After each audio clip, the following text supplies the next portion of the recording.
petit geste. Bonjour à tous, ravi de vous retrouver pour ce nouveau numéro des grands noms du droit. Aujourd'hui, je vais vous entretenir de Montesquieu, de son véritable nom Charles-Louis de Secondat, baron de la Brède, et dit de Montesquieu. Donc, né en 1689, décédé en 1755, auteur de l'Esprit des lois, édité à Genève en 1746, et pour la version française que vous pouvez retrouver donc en publication parisienne chez Gallimard dans la collection La Pléiade.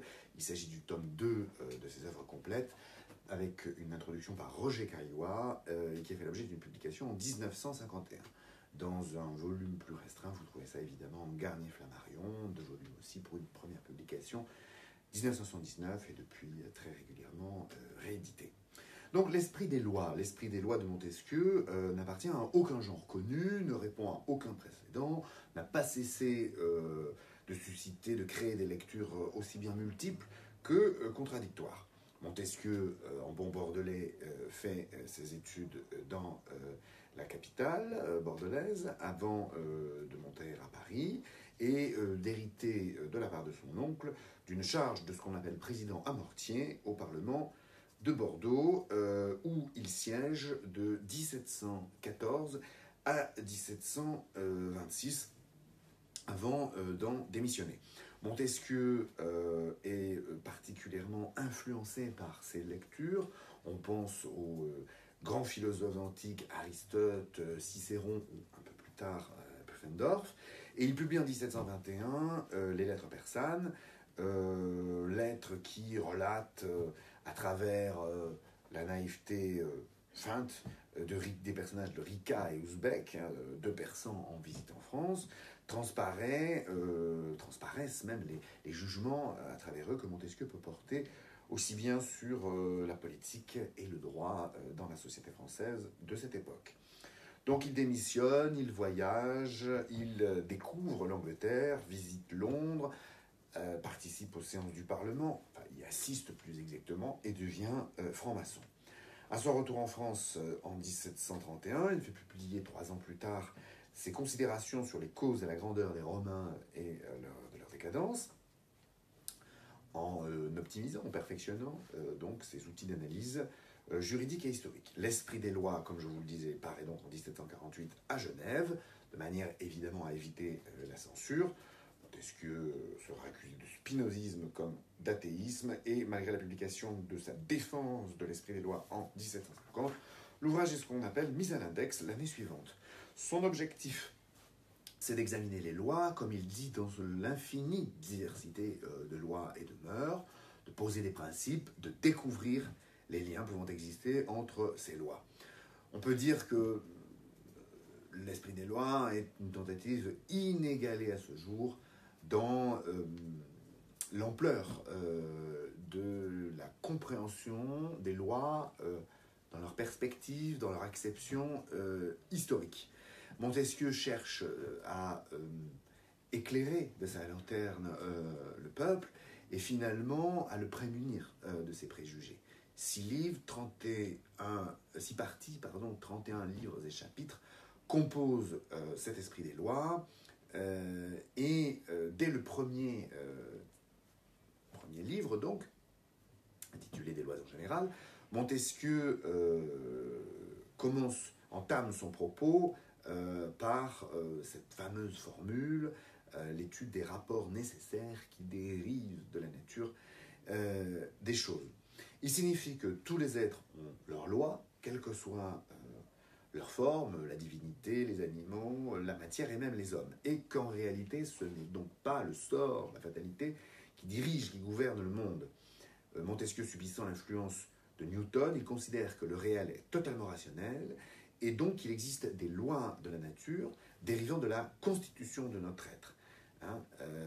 En cela, il s'oppose à Hobbes, et il écrit, je le cite, dire qu'il n'y a rien de juste ni d'injuste, que ce qu'ordonnent ou défendent les lois positives, c'est dire qu'avant qu'on eût tracé le cercle, tous les rayons n'étaient pas égaux. Fin de citation. Et donc, il estime qu'il faut en fait considérer un homme avant l'établissement des sociétés, parce qu'un homme serait faible, un pareil homme serait faible. La première loi naturelle, c'est la paix. On voit bien là à nouveau la polémique qu'il engage avec Hobbes, et donc cette première loi naturelle qui est la paix imprime en nous-mêmes l'idée d'un créateur. Donc le sentiment de ses besoins inspire à l'homme une autre loi naturelle qui le conduit donc à faire le nécessaire pour se nourrir.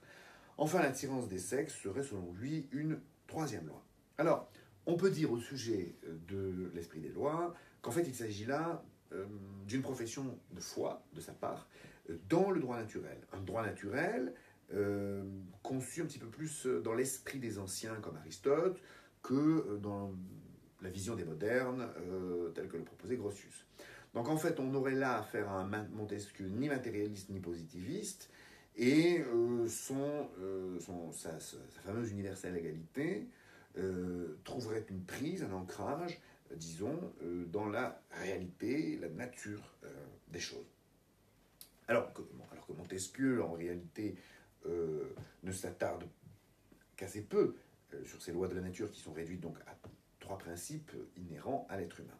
L'état de nature pour lui n'est qu'une hypothèse, d'où l'usage du conditionnel, et les hommes, en réalité, ont toujours vécu en société. Un fils est né auprès de son père, dit-il, écrit-il dans les lettres persanes, notamment la numéro 94. Et le monde intelligent n'est pas, selon lui, aussi bien gouverné que le monde physique. L'homme agit, fait des erreurs, et finalement ne se soumet pas aux lois dites primitives, ni réellement à celles qu'il se donne. Donc l'intérêt de Montesquieu porte sur les lois qu'il appelle positives, qui sont nées de l'établissement des sociétés particulières des nations, portées assez naturellement à se faire la guerre. Et les lois positives, elles sont caractérisées par leur diversité, diversité que Montesquieu veut essayer d'approcher. Ainsi, il prétend examiner, étudier tous les rapports se formant ensemble, qui forment ensemble ce qu'on appelle l'esprit des lois. Alors, ça concerne aussi bien le droit des gens que le droit politique, et civil d'ailleurs, de chaque nation. Écrire, et citons-le, que la loi en général est la raison humaine en tant qu'elle gouverne tous les peuples de la terre, et les lois politiques et civiles ne doivent être que les cas particuliers où s'applique cette raison humaine.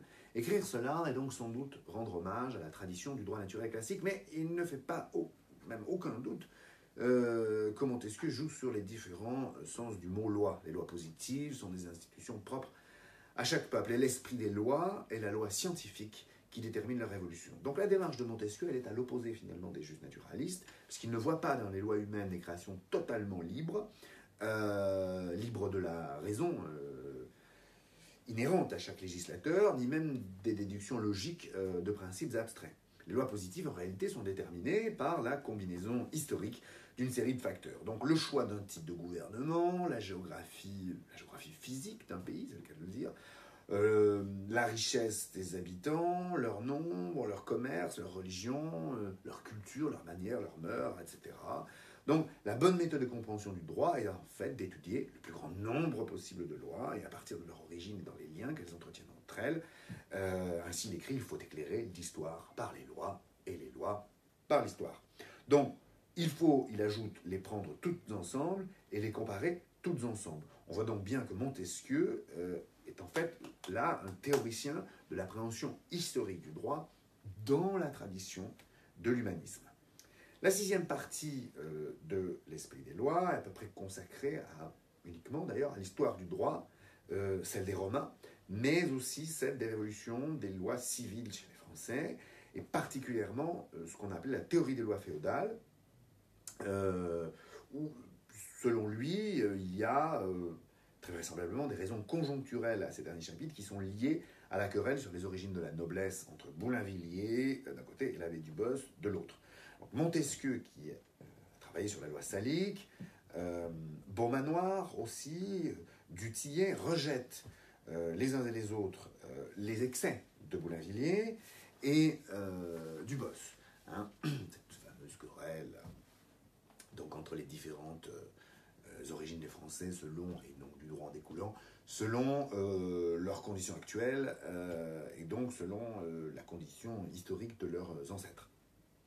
Donc, dépassons un petit peu ce débat et Montesquieu, on le constate, il est absolument fasciné par l'œuvre des lois féodales, conçues comme un ensemble de règles de droit, apparues en un moment dans toute l'Europe, que l'historien, à travers les racines de celles-ci, cherche à comprendre. Donc les lois féodales sont pour lui le meilleur témoignage de la lente formation du droit. Les servitudes, elles ont progressé de manière continuelle, et ces justices seigneuriales ne sont pas issues d'une usurpation, elles sont tout à fait légitimes, et c'est donc une preuve supplémentaire du lien entre loi politique, le gouvernement féodal, selon son expression, et les lois civiles. Montesquieu a pu aussi être considéré comme un précurseur du corporatisme, mais aussi de la sociologie juridique, puisqu'il relie les lois au climat, aux mœurs, à l'esprit général de chaque nation. Chacun connaît ça depuis son cours de philosophie, avec cette célèbre théorie des climats, selon laquelle on a plus de vigueur dans les climats froids, dit-il, et qu'on est moins porté à l'action qu'à la spéculation dans les pays chauds. Bon, pas très original en réalité, il avait déjà été développé par d'autres auteurs, ni d'ailleurs par sa rigueur, on en connaît les limites. Donc Montesquieu rejette la théorie d'Aristote sur les esclaves par nature et voit dans le climat une des causes de l'esclavage. Hein, selon lui, l'esclavage domestique des femmes est d'ailleurs plus fréquent dans les pays du Midi. Alors il part de ce constat pour étudier le divorce et la répudiation en citant des récits de voyageurs dans un pays lointain, et il jette ainsi un regard critique sur la tradition romaine, puisque c'est le sujet du livre qu'il occupe, relatif au peu d'usage fait pendant des siècles concernant donc la faculté du divorce. Il vise donc à démentir les généralisations abusives des théoriciens du droit naturel en la matière. Les lois successorales ne dépendent pas du droit naturel, mais des lois politiques et civiles propres à chaque société. Et les lois sur le mariage sont en partie liées, pour l'essentiel, à l'établissement des religions. Alors, même l'inceste était pratiqué dans certains peuples de l'Antiquité et pouvait donc, selon lui, s'expliquer par les fondements propres à cette société-là. Alors, finalement, on peut ranger Montesquieu dans la catégorie des positivistes, pardon. Le droit, donc, est posé, est réel, dans la matière où il correspond à des lois réalisées, mais on peut difficilement parler le concernant d'un déterminisme total, absolu. Les facteurs explicatifs des lois sont nombreux, et leur combinaison si complexe, disons, qu'en fait Montesquieu, ne songe pas à présenter des lois scientifiques d'évolution du droit. Et l'expression « esprit des lois », qui vient de Thomas, présente la qualité, finalement, de laisser certaines marges de manœuvre dans la recherche des causes déterminantes.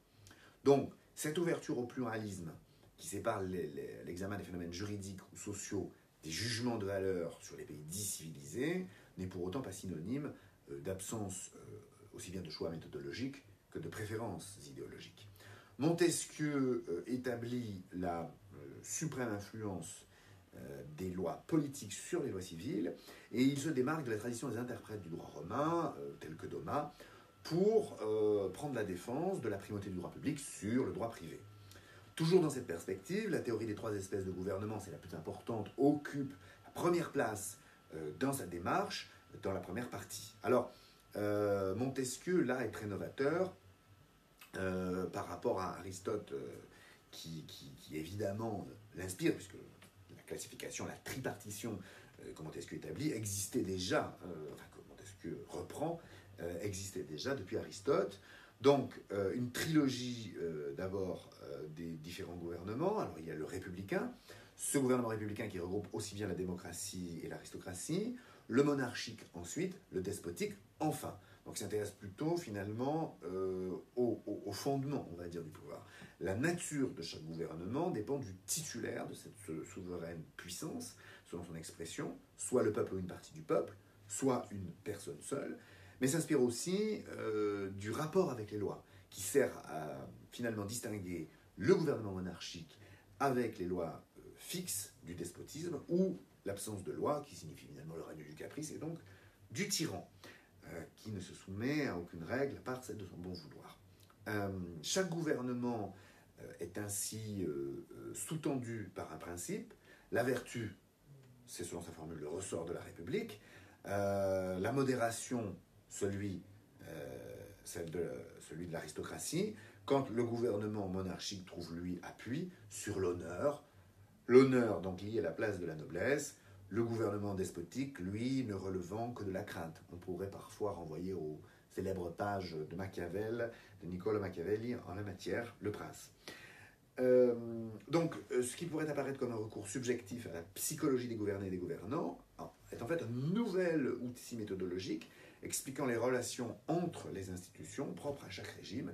Et les républiques, par exemple, ont le goût de l'égalité, le souci, finalement, le goût de l'égalité par des lois somptuaires, quand les monarchies supposent des pouvoirs intermédiaires, le despotisme, lui, faisant appel aux sanctions les plus abjectes, les plus cruelles.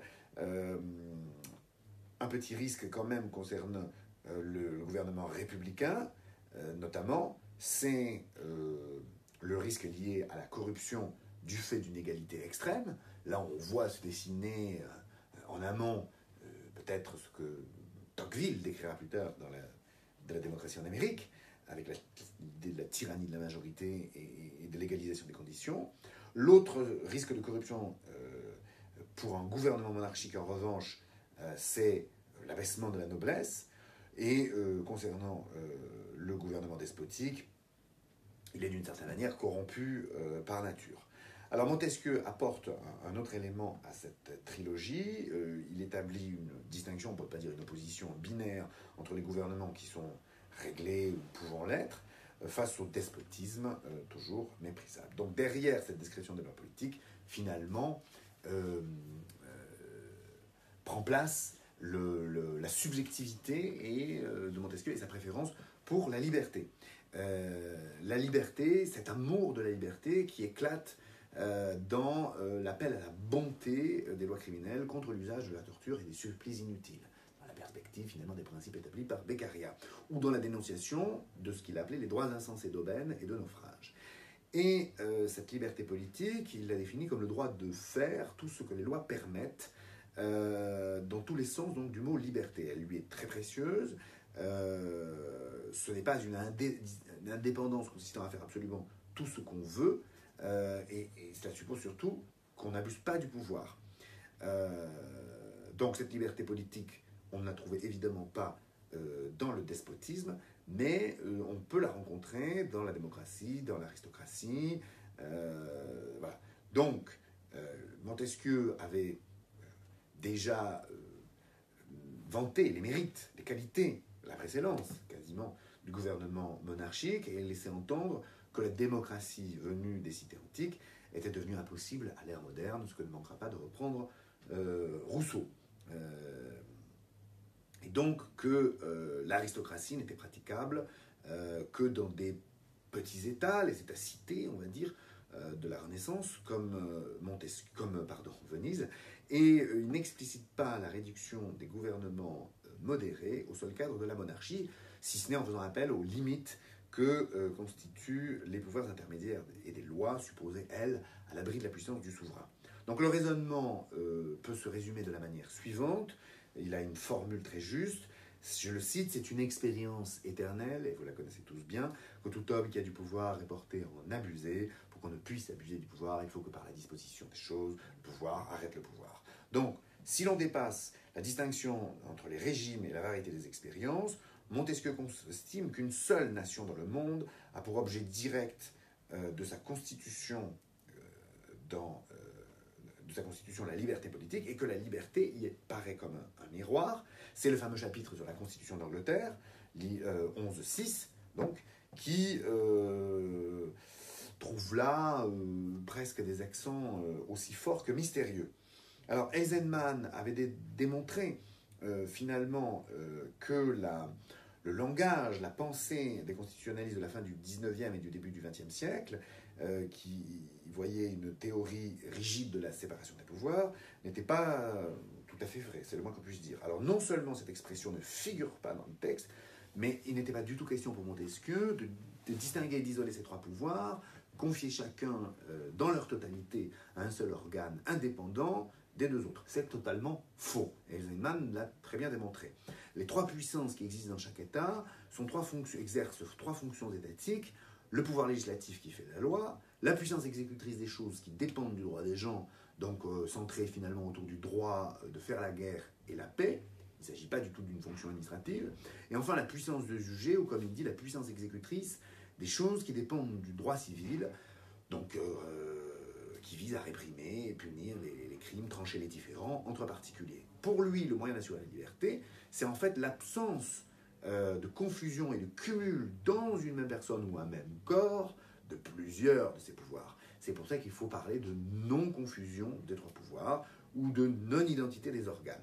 La Constitution d'Angleterre réalise selon lui cet objectif en plaçant la puissance exécutrice dans les mains du monarque, la faculté de faire des lois dans un corps législatif avec deux chambres représentant les nobles et le peuple, et la puissance de juger dans des personnes tirées au sort, tirées du corps du peuple. Et l'équilibre qui en est issu vient de la distribution de la faculté de statuer, mais aussi et surtout, ce qu'on oublie bien souvent, la faculté d'empêcher.